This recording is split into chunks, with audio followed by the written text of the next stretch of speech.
kalau diumumkan sesuai dengan jadwal itu bisa saja.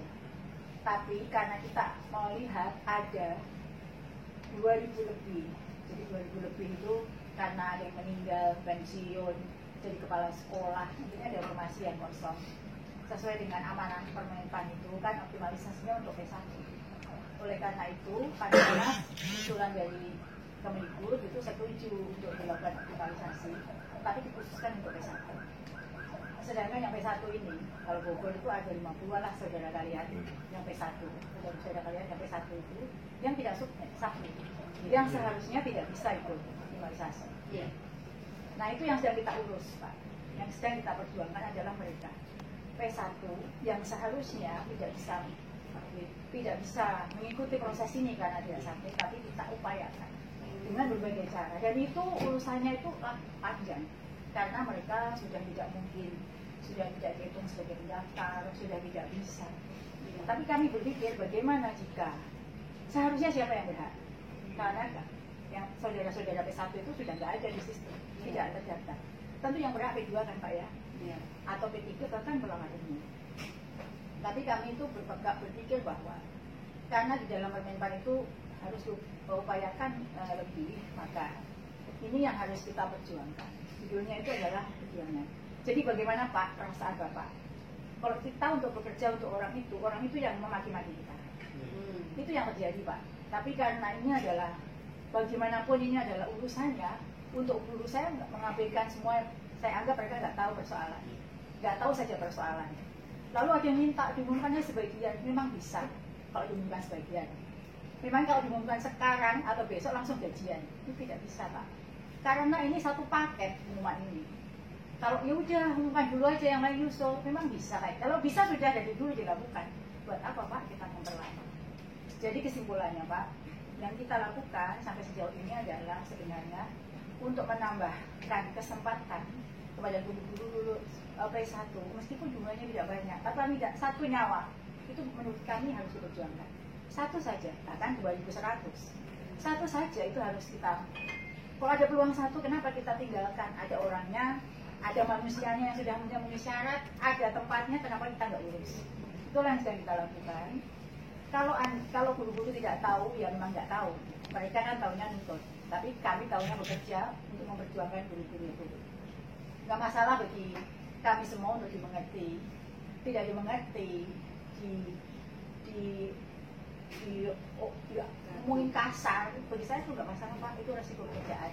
Kadang-kadang memang kita harus mengikhlaskan ya kata-kata itu, toh mereka juga yang akan menikmati hasilnya. Sehingga dari rapat tadi, meskipun dengan berat ya perjuangan kita untuk terus mempertahankan argumen. Sebenarnya kalau secara aturan itu nggak susah, tapi argumen mencari celah. Kita kan mencari celah aturan di mana ini bisa dijalankan, akhirnya bisa disetujui. Dan pengumumannya Pak ini paling lambat tanggal 10. Karena ini butuh proses untuk hasil rapat yang panjang ini, butuh rapat untuk bisa mengeksekusi dalam sistemnya DKM. Dan ini yang mengumumkan adalah Panselnas. Jadi kalau tanya kenapa nggak diumumkan kalau kita boleh udah dari awal ya.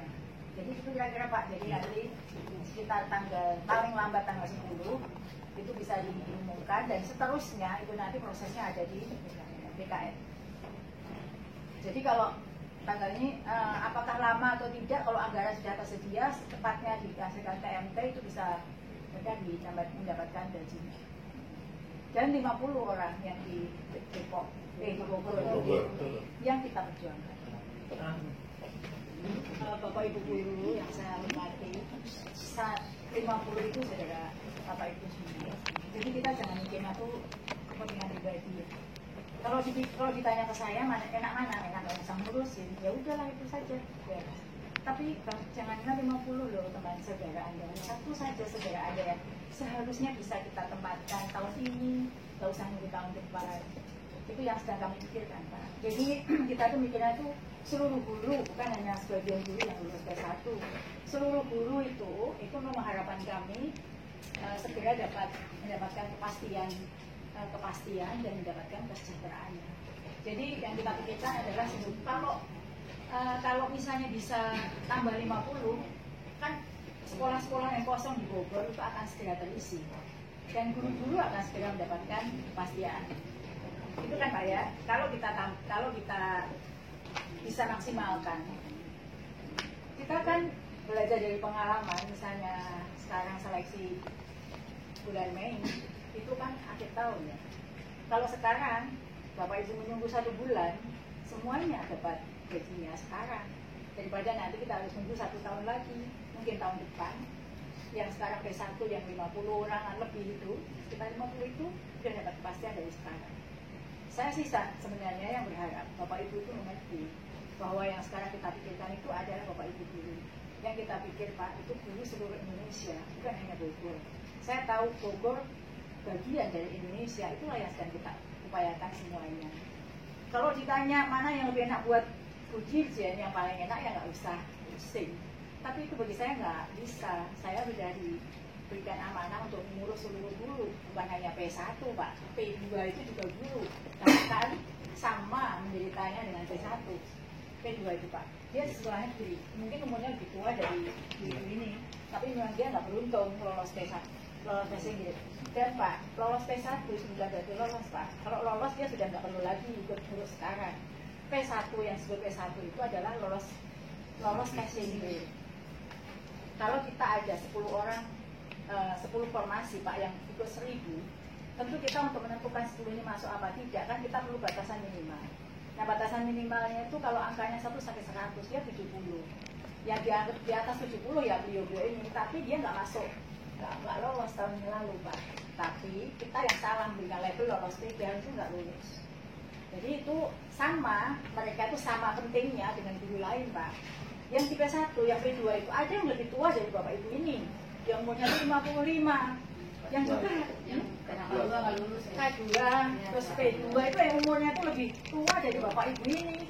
Dia juga nangis-nangis, juga diperjuangkan. Jadi Pak, yang harus diurus di Bogor ini adalah seluruh guru honorer yang sekarang ada di sekolah sana. Kalau sekarang ini, mereka yang memang butuh harus perhatian kita. Yang Bapak urus itu adalah pendidikan, itu adalah seluruh guru di sana. Kalau sekarang kita prioritaskan bagi P1, ya kalau P1 bisa 1000 atau 950, kenapa harus 900? Gitu loh. Toh waktunya hanya sebentar. Ini kan sebenarnya untuk pendidikan di tempat Bapak juga. Jadi ini yang sedang kita perjuangkan Bapak Ibu. Dan kenapa ada yang tidak dapat tempat? Ya kan? P1 yang tidak dapat tempat. Padahal di sekolah itu ada guru yang tidak lulus. Ya kan? Misalnya guru matematika. P1 nggak dapat tempat, padahal ada P2 yang dapat tempat. Karena guru itu nggak boleh diusir dari sekolahnya demi P1. Itulah aspek keadilan yang kita pikirkan untuk seluruh guru. Kami sih tahun ini ada 500 berapa informasi? Tahun ini 500 ribuan informasi.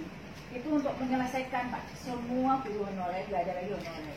500 ribuan informasi tahun ini yang sudah kita usulkan dan sudah mendapatkan ketetapan. Ini yang akan P1 sisa dan P2 ini, P2 dan P3 ini yang akan kita selesaikan Pak. Jika kita semua selesai tahun ini, kami juga sudah menyediakan anggarannya Pak. Dengan Kemen, apalagi dengan yang ya kami sangat ingin cepat Pak. Sehingga ya saya sebagai wakil rakyat juga akan sampaikan insya Allah ini dengan ketemu dengan Ibu Numut ini, ya. Pak Profesor ini tolong sampaikan Pak pada seluruh guru di sana. Jadi kita ini di sini sedang bekerja. Bahkan ini kalau mau nih sampai kurus ini Pak, karena memang urusannya itu kalau bisa kita selesaikan satu kementerian, semua dalam kendali kita Pak. Nah mungkin bisa cepat. Tapi ini urusan ASN ini kan ada BKN, ada PAN-RB yang menetapkan formasi, ada Kemenku yang ngasih anggarannya, ada Kemendagri yang memerintahkan Pemda untuk mengakomodir. Itu sebenarnya itu urusannya itu lintas kementerian dan kita harus satu bahasa yang sama terkait dengan hal ini. Kami sih ingin Pak segera ya. Kalau enggak, ngapain kita harus pakai ngumpulin Pemda seluruh Indonesia, biayanya besar.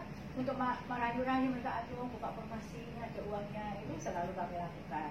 Jadi Bogor itu dulu sebelumnya tuh formasinya sebelum 700. Iya, waktu itu sebelum apa Mas? Iya. Sebelum rakor Iya. kita sedikit. Lalu rakor ini kita dekati masing-masing Iya. Pemda untuk memberikan edukasi. Mungkin Pemda tidak tahu bahwa seharusnya bisa melalui observasi seperti itu kita lakukan. Ya justru itu Ibu, makanya kita pertanyakan Ya, itu untuk Prof. kita penjelasan juga ke teman-teman di bawah. Iya. Makanya saya bertanya itu. Mas ya, sampean itu nggak usah jelasin teknis kayak gitu tuh bukan wilayahnya penjenengan ya. Kasihan kalau sampai salah ngasih penjelasan. Betul Ibu. Maksudnya begini Ibu, kalau kita tidak berikan penjelasan ke bawah, khawatir pemahaman di bawah itu masa itu terus pengen datang di sini. Aduh Mas, kalau itu dipakai ancaman silakan ya datang. Jangan ngancam-ngancam gitu ya. Masa mau datang. Enggak, saya bukannya ngancam Ibu, bentar Mas ya. Saya bukannya mengancam. Jadi masa itu besok yang aksi ke sini itu tujuannya sama, akan menanyakan seperti ini. Nah kalau sekarang saya sudah mendapatkan jawaban seperti ini, otomatis kan saya bisa menyampaikan juga ke bawah seperti itu. Bukan mengancam, saya mohon maaf, bukan ada mengancam. Karena sama ini yang akan ditanyakan.